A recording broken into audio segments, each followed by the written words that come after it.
So switching gears, there's a lot of anxiety out there about talking to an employer for support. What types of support have you seen?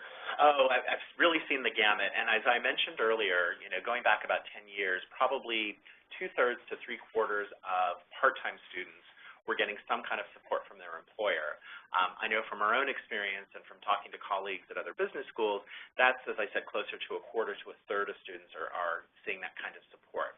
Some of that is a reflection of the sort of what I call the hangover effect from the Great Recession of 2008, and some of it is just sort of a shift in the employer-employee contract. So the idea that an employer is going to provide this benefit on a more routine basis. Right now it's at somewhat of a low point, but each of these decisions are made on an individual basis, so even though employers in general may not be providing this support, I know of individual students who've been able to make the case to their employer based on the value that they bring to be able to make that happen.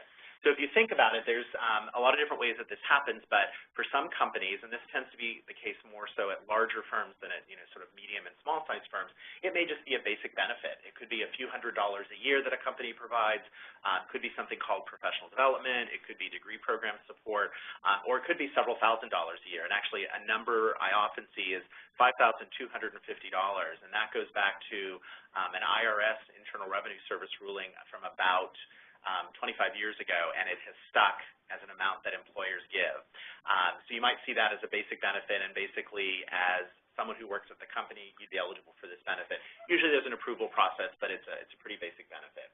Then I've also seen cases where they have selective support, and that's where individual employees are identified as either high potential or fast-track individuals, and the company is willing to make a greater investment. And in those cases, that may be in addition to basic support, or it may be in place of a basic support program or basic funding that they provide. There's usually an application process. It almost always requires the support of your direct manager, and then the funding there, actually I've seen go as high as full tuition, and in some cases full tuition plus books and other out-of-pocket expenses that a student might face. We've talked about the fact that these are coming from your employer, and we've talked mostly about it from the part-time point of view. There are actually some employers out there. The U.S. military is a good example, and a number of companies outside the U.S. where they will sponsor an individual to basically take 2 years and do their MBA full-time. That's a possibility as well, and that's something, if you are thinking about a full-time program and you're interested in returning to your company after you graduate, definitely worth having a conversation either with the people in human resources or perhaps even with your direct manager about the possibilities there. Then the final sort of type of funding I've seen would be special funding, and this is the kind that it's not on the books anywhere, it's not a formal program, it's not something that companies do on a routine basis, and I've seen this be successful both with smaller companies that don't necessarily have a tuition support program, as well as with larger companies that sometimes have more resources that they can allocate that haven't been set up. And so this would be a case where you as an individual, as a student, have made a case to your employer that it's worth their financial investment in you to help you with your tuition for the MBA program, because the return that they're going to be receiving from you being in that program is worth it for them to do this. Sometimes it's for retention purposes. In other words, they don't want to lose you, and there's another company out there that's willing to do this. Or it may just be they see you as a really high potential person, and they want to make sure you've got the best possible training and education so that you can be effective for them. So important couple of factors to think about. One is, where does the funding come from? Is it from the department? So I've talked to students where if the student is receiving that tuition benefit, that's coming out of the operating budget for their unit, their division, their department. I've also seen where the funding is coming from a central fund, managed at the corporate level. And it's good to know where that money is coming from, because if it's coming from your department's budget, that's sometimes a tougher case to make, because that means if they're paying for your tuition, there are other activities they can't take place in, and that's where you're showing what the value is to the department. If it's coming centrally, there's probably a very clear-cut case that you can make that this is how it's going to benefit the corporation. The other thing to think about is, as you're making this case, is your department going to benefit, or is your corporation going to benefit? Meaning, if by you completing your MBA, you're ready to move on and leave the department and go someplace else, that's not going to be as compelling a case if your department's paying for it as it would be at the corporate level. And then the last point I'll make before I talk about sort of how do you make that case to your employer is you want to build a broad base of support. You understand what the culture is at your company. You know, do they value professional development? Do they value education, graduate degrees? Are there other people at the firm who have this kind of background? Are there other people who did this, you know, did a part-time graduate program while they were working at the company the way you'll be doing it? Are there other people that have MBAs and, you know, they are someone who are going to understand firsthand what the value of the MBA is? So what you're kind of doing is building a coalition of support and also just doing some information gathering. You know, how do MBAs fare at your company? You might want to go online and see what are the job postings that your company has currently and how many of those are for MBAs. You know, if they typically hire 5, 10, 15, 20 MBAs a year, that's going to be an easier case than you know, they typically haven't hired MBAs before. And it's also going to affect the approach that you take. So as you think about it, make sure that there are more people than just your boss or just the human resources representative that can see the value of this. Now, as you are figuring out how do I actually make the case to my employer, a couple of things to think about. One is, what's the direct value that you're going to bring to the company? And it's going to be a little tough for you because you haven't been in the MBA program yet and you don't know what you don't know and what you're going to learn in the cases, in the courses that you take. But what I would suggest doing is start with your responsibilities. What are you currently working on?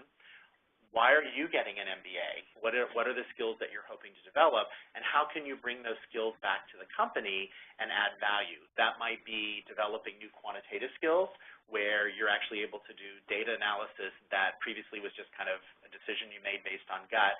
So you're able to make better decisions.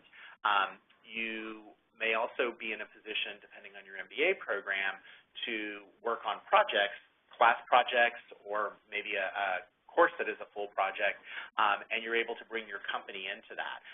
So I know of a student who was basically in her MBA program.